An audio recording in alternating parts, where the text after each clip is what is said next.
We are in July 2019, and we had a special participant here who was last year, your second time, and this time you came with your father. Sure. So for you was the first time. You didn't know nothing about ayahuasca, nothing at all. No idea at all. Didn't know what to expect. So why you came? Why? Why? What was your intention? My intention was that it was a chance of a lifetime. I realized at my age, a chance of a lifetime to go and do something that was really different that my daughter had done before. Yeah.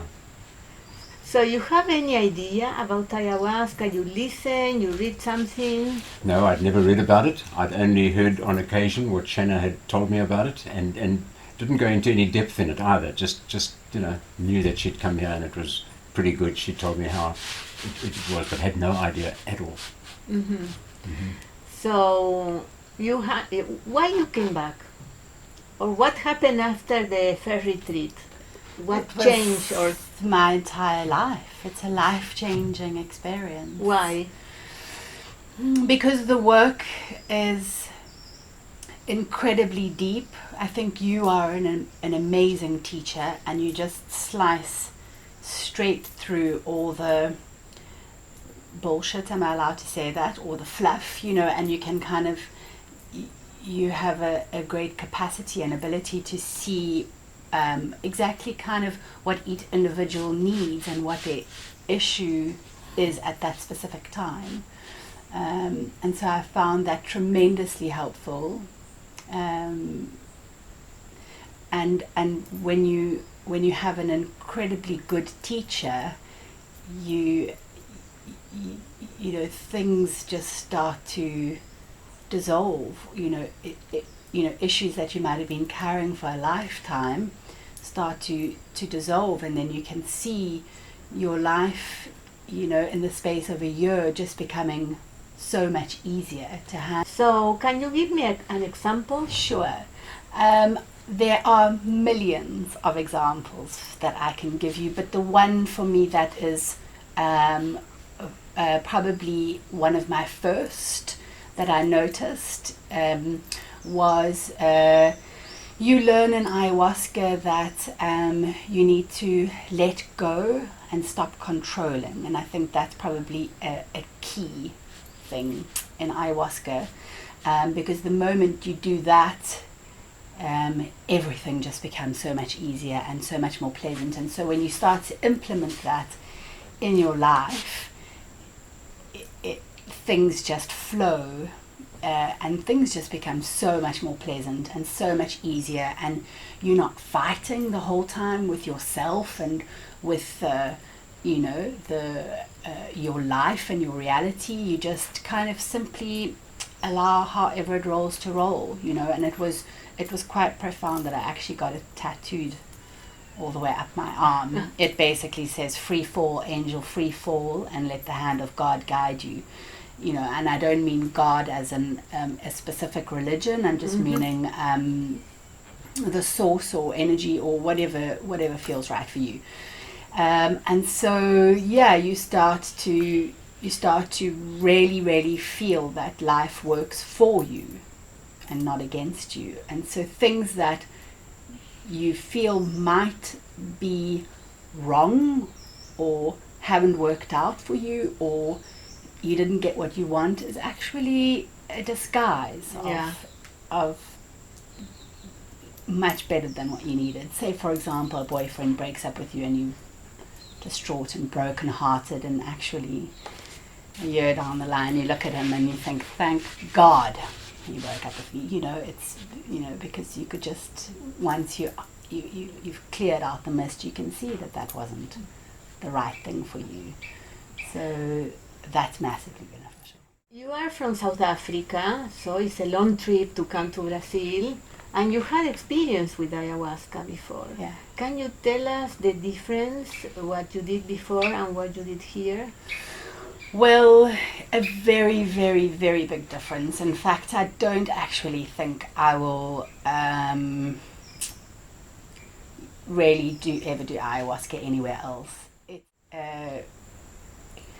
Doing ayahuasca in Cape Town, you know, one night is not sufficient. You need at least 4 or 5 ceremonies in order to have the breakthrough. It's almost like kind of, I would explain to someone who hasn't done ayahuasca, it's like going to the gym once or training once to run a marathon. You can't. You've got to train regularly a couple of times, and then you can start to feel like your fitness level changes, that to a certain extent, you know. So and also in my experience, the ayahuasca retreats, so they've either been too short or there is no support system to help you unpack what has happened. So you could have an amazing experience,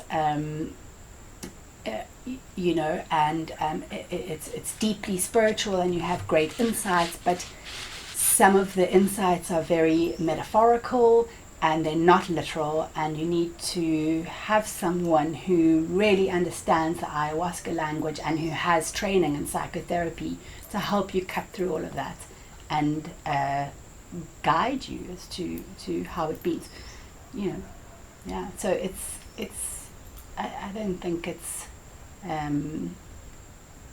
you know, maybe I needed a little kind of, I felt like I needed a little top up. So about 2 months ago, I did it in Cape Town. Wasn't. It's this spirit vine is you just feel so held. Everything feels like it's so beautifully designed and so worked out. You know, all the days, the workshops, the on, the off, when you're allowed to go to the beach, the food you eat, everything is so perfectly designed in those 10 days to help you perfectly with the whole journey. And so I think taking all of that amazing stuff that you've created, the way you designed it, is not it's not beneficial at all. You know, you need that. You really need that. What did you discover here?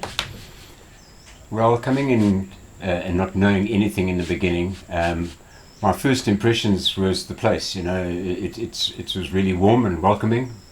The people that I met initially, and I was a little bit jet lagged, I think, but the people that I met initially were all very welcoming. And just going on to what Shanna said, you know, the rules go up, that's what you should do, and that's when we do things. And I think that regimental organization, should I say, is vital in what I've experienced here.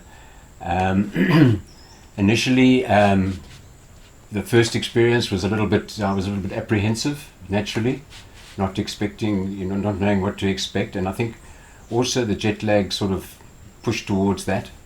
But once I got over that first initiation of what was coming, and I accepted it, it was made a lot easier. Okay. The other thing is just the food has impressed me no end, because I'm not a vegetarian at home. I'm not a mad meat eater at all, but I am not a vegetarian, and the food has really physically helped me. You know, my metabolism and my whole system of working has worked better. My skin feels better. So from a physical point of view, that I experienced, that was good, and it's grown right the way through. I just said to Shannon now, you know, when I go home and when we go to the hotel, I'm going to stick to vegetarian food and see if I can hold it through. Okay? Well, there are a lot of options in Itacaré. Yeah. Good options. Yes. And another insight about your personal life?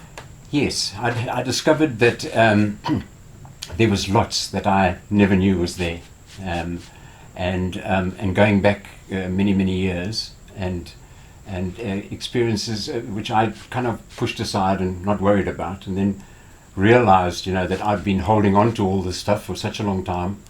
The emotional side is amazing. I'm still emotional. It's all over, but the emotions still sit there.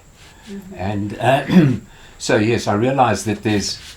You think you're perfect, before you come here. You think I don't have problems, and then you realize, and they're not problems. They're things that I've learnt that we sort of hide under the carpet. And I realized too that my ego was running wild at one stage, and probably still was when I got here, and still going to be.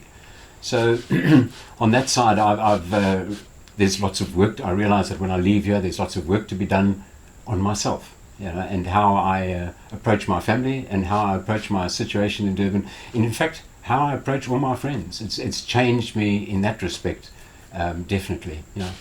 And specifically, do the retreat with your daughter? Well, yes, that. That's a gift that I'm so grateful for, and it has helped Shannon and I. We don't live together anymore. She lives in Cape Town, a long way from me, and we don't communicate that much, which has been my fault, I guess, because you've got other things going on. So I think we've bandaged or healed so much, haven't we? Yeah. We've healed so much, and things that. We brought up right in the beginning with Shane and I when I first got here, and I thought, oh, okay, and then, I was wrong, and then halfway through the retreat, I called her aside and I said, listen, I wasn't right when I spoke to you earlier on, that wasn't the truth, that was not a lie, but it wasn't the truth. So you realize that we've healed massive, not that we had major rifts, but we've healed lots of stuff, and all for the good, made me a much better person. Good. Yeah, much better person. You are a very experienced yoga teacher, so you are in the health path. Yes. Your life is healthy. Mm-hmm. So what was your experience here? Because I think you were ready when you come here. Imagine that most of the people don't have a good diet, they don't exercise. Yeah. So not only you are a yoga teacher, you are a surfer. Yeah. So you are very fit. Thank you. Yeah. So I think that was easier because you were almost ready. Yes, I was lucky that I have kept myself healthy through the years, but still, like I said to you earlier, that physical side has improved enormously. But I was prepared in that respect. I think. Spiritually, I've delved into a little bit more in the yoga. I've had a little bit more experience with the spiritual side of life, and I try and maintain that. But this is a spiritual place, and when you, as I said earlier, if you think you know what you're doing, until you come to a place like this, you're not 100% sure. And so either spiritually and mentally, that background helped me a little bit, but still. So much that I've learned, even with all that I've learned so much, and I'm going to take it home with me. You're an artist, you are a very special photographer, one of the most beautiful photographers I see. Thank you. And it is possible that ayahuasca helped you to be more creative? I think most certainly. Ayahuasca allows you to open up your imagination a lot. Sometimes we are creative, we are artists, but we have still quite a lock or a control over our imaginations. And I'm not too sure anymore, but I used to be quite strong and balanced on both sides. So my highest mark was maths and art. And so I think that makes it even more difficult sometimes, because it can be kind of quite logical, and I need things to make sense to me, and there needs to be scientific proof. And I'm sure you noticed from all the questions I was asking you, but my rational brain. And so you can feel it's almost like you're training your imagination. You're opening it up, and you're allowing it, and then you're allowing it to run, and then you're getting used to that. And the crazy imagination side of me has now become more normal, and that's really great. So I think that can only help with any kind of creative job. But also where I think it's really, really beneficial is it's helped me become such a better businesswoman, because things are clear. It just makes you clearer, so you make clearer decisions and clearer choices, and so you are more assertive. Yeah, well, I know what I need, and I know what my business needs, and the only way I can describe it is once you get rid of a lot of your stuff, you become clear. Because the assertive part is the adult part. Yeah. And once you unblock Yes. once you heal the child, Sure. you unblock, and you can use the resources of the woman, Absolutely. which is also not only creative, also assertive. Yes. Yeah. And boundaries, which Good children boundaries. don't really know about. Mhm. You only learn that as an adult. And so once you heal that in a child, then your boundaries become incredibly healthy, and you need that in business. In everything, everything Sure. is easier Sure. with good Relationships, boundaries. of course. Everything. Okay, thank you very Yeah. much. Thank you very Thank much. My pleasure. Thank you. Thank you My so pleasure. much. Wonderful Yeah. experience. Really Thank you. wonderful experience. And just to add, I've become more aware in the short few days that I've been here. I'm aware of what I'm thinking. I'm aware of what I'm going to say, which I maybe didn't do in the past. I honestly feel in my last session, I mentioned that I felt out of balance, left, right. I got up this morning, and especially with yesterday's session in the open, it's a wonderful way of, and I've always been with nature in my whole life, really, in the ocean and in the bush in where I lived. So, but there's a whole much more awareness of, before I open my mouth and before I do what I do and before I think almost what I think, that's what's helped me a hell of a lot. Yeah, it's helped me a lot. Yeah, and it's got to be worked on. I realize that we can't get on the airplane and go home and forget about it. It's got to be worked on, and I think it was advisable. Somebody said to me, Shanna said, make notes. Yeah. And so you can just refer to your notes after your session and reassure yourself that you're on the right path all the time. But also it's a lifestyle. You said, now I will go back and I will continue with this type of diet because Absolutely. I realize it's good for me. So it's a lifestyle. Yeah. You want this forever, not Yeah. only for one retreat. Yeah. And if I can say so, you and the people that work here have been a good example to all of us on what the lifestyle is about. Even the people that work in your in the kitchen and the people that work around you are fantastic people, and you realize that's what it's about. Yeah. So thank you so much. Really appreciate it. Yeah. I will be back hopefully.